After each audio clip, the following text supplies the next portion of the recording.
Vous aimez aussi les huiles essentielles, je crois. Ça tombe très bien puisque Françoise Coquin-Marinier va nous en parler aujourd'hui.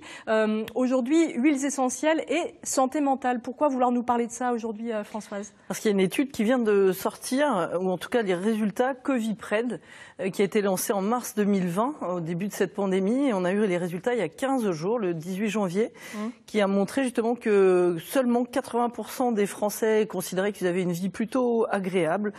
Donc une baisse de 5% par rapport à avant la pandémie. Des chiffres plus graves, je trouve, 25% des Français montrent des signes d'état anxieux, c'est-à-dire 11% de plus il y a 2 ans. Qu'avant la pandémie. Exactement, et 9% ont des pensées suicidaires, c'est 4 points de plus qu'il y a 2 ans. Ouais. Donc c'est énorme et on va pouvoir les aider comme on peut aider, je pensais tout à l'heure à un sportif de haut niveau qui fait de l'apnée en Antarctique, qui vient de rentrer, donc on verra, il est de Brest, mais on va peut-être un jour emmener Servan, et qui utilise justement pour se relaxer, pour éviter le stress quand il est sous la glace, des huiles essentielles. Alors on peut avoir des produits tout prêts qui vont être justement à la limite entre le parfum, que connaît bien Servan aussi, et des huiles essentielles qui sont faits avec. SOS, lâcher prise ou autre, donc ça c'est déjà formulé. On va avoir des huiles essentielles qui vont nous aider à passer le cap, à être moins anxieux, à mieux dormir. D'accord. Servan, vous utilisez quoi comme huiles essentielles? Des huiles essentielles pour sportifs qui servent à se détendre, à se relaxer, à vraiment trouver un apaisement. Mais j'ai un peu oublié les noms. Sinon, j'utilise beaucoup Rescue aussi. D'accord. Les fleurs de bac. Ouais, voilà, les fleurs de bac, c'est ça. Et ça marche très très bien. Franchement, moi, je suis vraiment adepte des huiles essentielles. Donc ça marche, on le sait que ça marche aujourd'hui, Françoise. Oui, alors on va reparler de la reine, la lavande officinale. On a beaucoup d'études qui montrent qu'on a une efficacité identique aux anxiolytiques classiques, Valium, Temesta ou autres. Avec moins d'effets secondaires. Sans les effets secondaires, justement, que ça implique. Si on n'aime pas cette odeur, on peut passer à du petit grain bigarade, donc on peut le sentir, par exemple. Alors, moi aussi, j'ai amené mon bracelet, donc on va pouvoir associer les deux. Ça ressemble plus à une montre qu'autre chose. Il y a une céramique.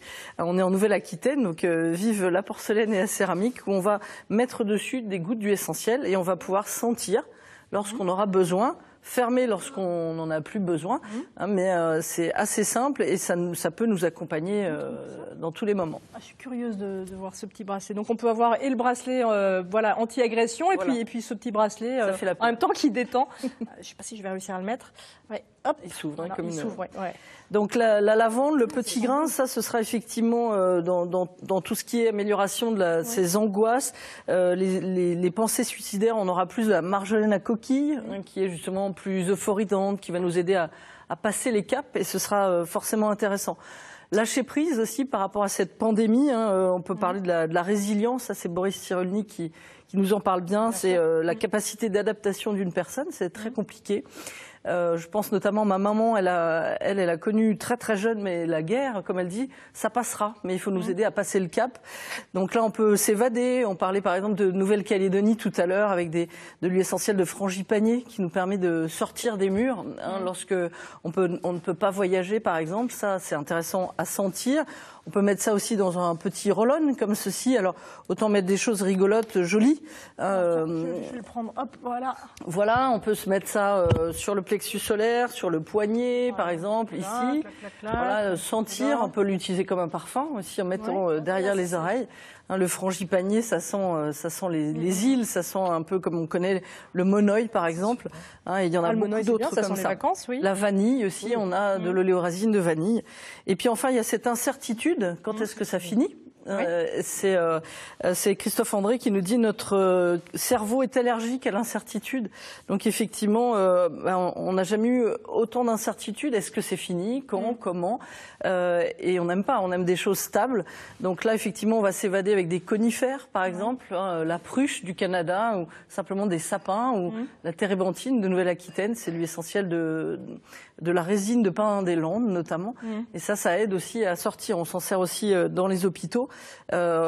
Alors, l'associer à des lectures, à de la méditation, à de la sophrologie, des petites choses comme ça, comme des petits comme les bouquins sagesses. qui peuvent nous guider un petit peu. C'est ça, c'était surtout pour le nom médecine douce pour temps dur. Ouais. Donc on est vraiment pile dans le sujet où il parle justement de l'intérêt de ces odeurs qu'on n'oublie pas, qui vont nous rappeler un joli passé. Et je vous ai mis ici, mesdames, des odeurs rassurantes qu'on connaît bien. L'orange douce, qui va nous rappeler aussi la cuisine. On cuisine bien, on a eu les crêpes en début de mois avec la fleur d'oranger. Ou la mandarine qui va nous entourer de douceur et de chaleur. Ça plaît beaucoup aux enfants. Bon, il existe plein de choses. Je vous présente quand même Aromathérapie de Françoise Cuq-Marinier, bien sûr. On l'avait déjà évoqué dans cette émission. Mais c'est une bible, en fait. Voilà, il y a plein d'infos. Donc, on a bien compris qu'il y a beaucoup d'huiles essentielles qui peuvent nous aider, nous accompagner, surtout dans cette période d'incertitude. On peut diffuser aussi. Ouais, qu'on peut diffuser. Comme ça. Pour terminer juste, il faudrait nous montrer ce beau t-shirt, Françoise. Mon super pouvoir, être pharmacienne, voilà. Pharmacienne, mais spécialiste en huiles essentielles. Un peu d'humour, ça fait du bien quand on parle de santé mentale. Ah oui, c'est toujours hyper important. Un peu de cuisine aussi, ça fait du bien, toujours. Bien. Hein. On va terminer. Mais oui, les saveurs. On va terminer en cuisine et on va déguster tout ça. C'est très chaud, c'est parfait. C'est très chaud, attention. Un petit encas, Servane.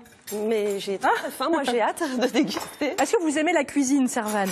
Est-ce que vous faites de la cuisine? Je cuisine depuis peu et j'éprouve beaucoup de plaisir à me remettre à cuisiner de la cuisine végétarienne. Alors ça tombe bien parce que c'est une recette végétarienne. Voilà. Merci. Très bonne dégustation. Merci beaucoup Philippe, on va déguster ça. Alors on goûte.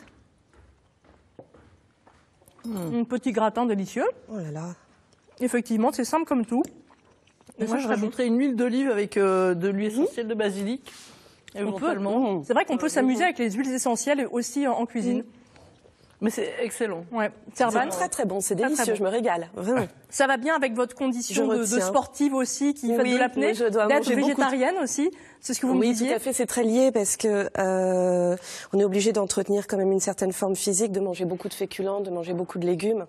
Et les apnéistes, souvent on les voit, ils sont très filiformes, ils n'ont pas une masse musculaire très développée. Ouais. Et donc d'être végétarien, c'est une alimentation en mangeant beaucoup de graines qui convient parfaitement à ce type de discipline. Et ça va aussi avec votre combat pour la protection et le bien-être des animaux. Mais on n'a pas le temps d'en parler, c'est la fin de cette émission.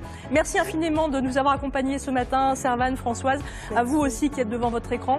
Vous passez une très belle journée. J'espère que vous allez la passer, qu'elle soit la plus belle possible. Et on se retrouve demain matin pour plein d'autres choses dans Vous êtes formidable en Nouvelle-Aquitaine. Ciao.